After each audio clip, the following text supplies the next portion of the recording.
the bustling city of Lagos, amidst the honks of danfos and the loud chatter of traders in Balogun Market, lived the woman who terrified most men without lifting a finger, CHIOMA'S STORY. She was bold, brilliant, breathtaking, and utterly brutal when it came to men. Once a respected lawyer, CHIOMA now ran her own self-defense academy for women called a Lioness Denver. But beyond the punches and kicks, her eyes hid a storm, memories too dark to forget. CHIOMA's hatred for men wasn't just anger.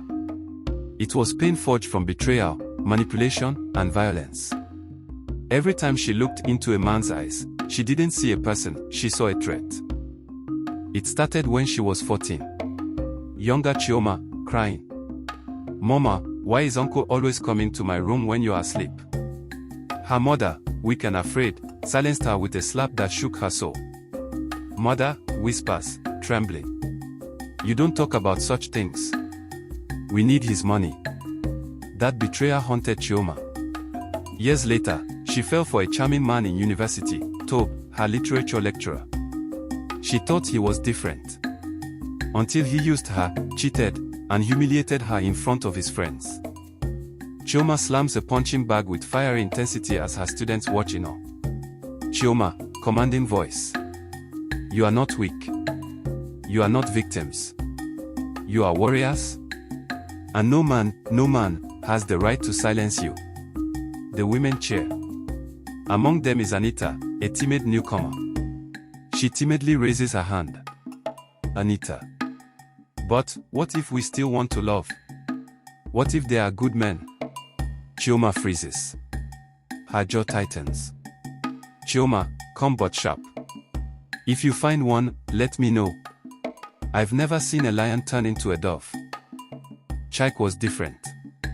A gentle-hearted psychologist who volunteered with victims of abuse. He came to Lioness Den hoping to partner with CHIOMA on a trauma healing program. Chike, smiling. "I respect your strength, Miss CHIOMA. But strength isn't only fists. Sometimes it's in forgiveness." CHIOMA, coldly. "I didn't ask for your philosophy. I fight. You talk. We're not the same." But something about Chike unsettled her, his calm, his patience, his refusal to be intimidated. Weeks passed. CHIOMA kept finding herself confronting Chike, and herself. One evening, he found her crying alone in the dark. "Chike. You're not wrong to be angry, CHIOMA. But your anger is burning you too." She explodes. CHIOMA, shouting. "You don't know me. You don't know what it's like to be hurt by the people meant to protect you." Chike. "No. But I do know what it means to never heal." That night, something broke. And something began to heal. Just as CHIOMA began to soften, her past came knocking. Tob, now a politician, was on TV giving a speech about protecting women's rights. The hypocrisy burned her soul. She marched to the station, exposed his dark past with documents and testimony. The city was shaken. Months later, CHIOMA stood in front of her students, wiser. "CHIOMA. We were never born to hate. We were hurt into it. But healing is a choice too. I still don't trust easily, but I now know not all men are monsters." Chike stood at the back, smiling. Interior, beachside retreat, 1 year later. CHIOMA and Chike run a joint trauma center for both women and men. She hasn't lost her fire, but now, it's warmth, not wildfire. CHIOMA, to a young survivor. "You're not broken. You're becoming." CHIOMA returns to the courtroom for the first time in years, called in as a guest legal consultant for a major abuse case. The victim. A young girl named Zikora, 15, whose story mirrors CHIOMA's past. As CHIOMA takes the stand to defend her, the opposing counsel tries to shake her confidence. Lawyer. "Mrs. Endo, aren't you emotionally compromised, given your known hatred of men?" CHIOMA, fiercely calm. "I'm not here because I hate men. I'm here because I love justice. And that little girl deserves it." The gallery erupts in applause. CHIOMA's reputation as the Lioness lawyer is reborn, but it comes at a price. Back at Lioness Den, cracks begin to show. Kemi, one of CHIOMA'S top trainers, secretly partners with a male investor who wants to turn the academy into a profitable mixed-gender fitness club. When CHIOMA finds out, she confronts Kemi. CHIOMA, hurt. You sold us out for money? You think this is just a gym? Kemi, angry. It's bigger than your trauma, CHIOMA. Not all of us hate men. Some of us want to move forward. The rift shakes the Lioness Den's foundation. Students begin to pick sides. The media catches wind of the drama. That night, CHIOMA has a terrifying dream. She sees herself trapped in a burning courtroom, surrounded by the shadows of the men who wronged her, her uncle, Tope, her father who abandoned her, and even Kemi's new investor. But then she sees her younger self, crying, alone. Young CHIOMA. Why are we still fighting? I just wanted someone to protect me. Adult CHIOMA, weeping. I'm sorry. I didn't protect you. I became the fire instead. She wakes up sobbing. CHIOMA visits Chike at his clinic. CHIOMA. I don't know who I'm becoming anymore. Am I healing? Or am I just hiding behind strength? Chike. You're becoming someone new, CHIOMA. Not weaker. Just whole. And that includes learning to trust, not just people. Yourself.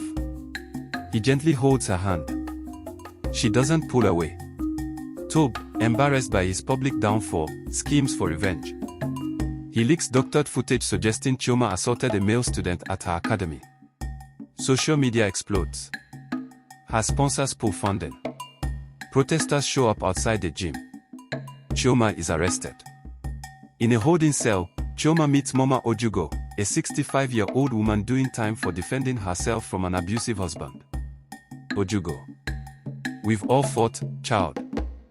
But remember, a lioness roars loudest when she protects, not when she destroys. That night, CHIOMA meditates. Not on anger, but on purpose. The real footage is released by Anita, her once timid student, proving CHIOMA's innocence. She is released, and a crowd awaits her outside the police station, cheering. Her former enemies, even Kemi, begin to understand. Lioness Den reopens as the Fire and Grace Center, a new symbol of strength and healing. CHIOMA gives a TEDx talk. CHIOMA, voice steady, eyes bright. I used to think power was never needing anyone. That vulnerability was weakness. But now I know, my scars are not shame, they are proof that I survived. And still, I rise. Chike watches from the crowd. The two lock eyes. There's no kiss. No fairy tale ending. But a new chapter begins. One morning, CHIOMA receives an unexpected letter.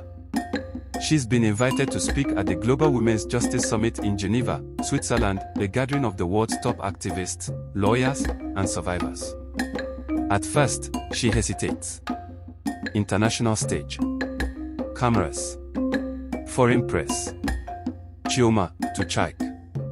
I'm not a global anything, Chike. I'm just a woman who got tired of bleeding. Chike, smiling. Exactly why the world needs to hear you. The cold air, white buildings, and stiff formality of Geneva are unlike anything CHIOMA knows. She feels like a lioness in a glass cage. At the summit, she's met with curious stares, mostly from Western feminists and diplomats. Panel host, patronizing tone. We welcome the African voice. Tell us, how do you manage activism in such primitive conditions? CHIOMA clenches her jaw. But she answers calmly. CHIOMA. Pain is not primitive. Neither is courage. Her bluntness shakes the room. During the summit, CHIOMA meets a Congolese refugee named Ebo, who shares stories of women being abused in European asylum camps. Ebo. They say we are safe now, but they don't see what happens in those shadows. CHIOMA is furious. She organizes a protest during the summit, something the organizers didn't plan for. Placards. Drums. Chants. Tears. We are not voiceless. You just don't listen. Cameras swarm. International media explode with headlines. CNN headline. African activist shuts down Geneva with roar of truth. But backlash follows. The summit committee considers banning Chioma from future international platforms. She's accused of being too radical and unruly. An African ambassador warns her. Ambassador, you're making powerful people uncomfortable. Watch yourself.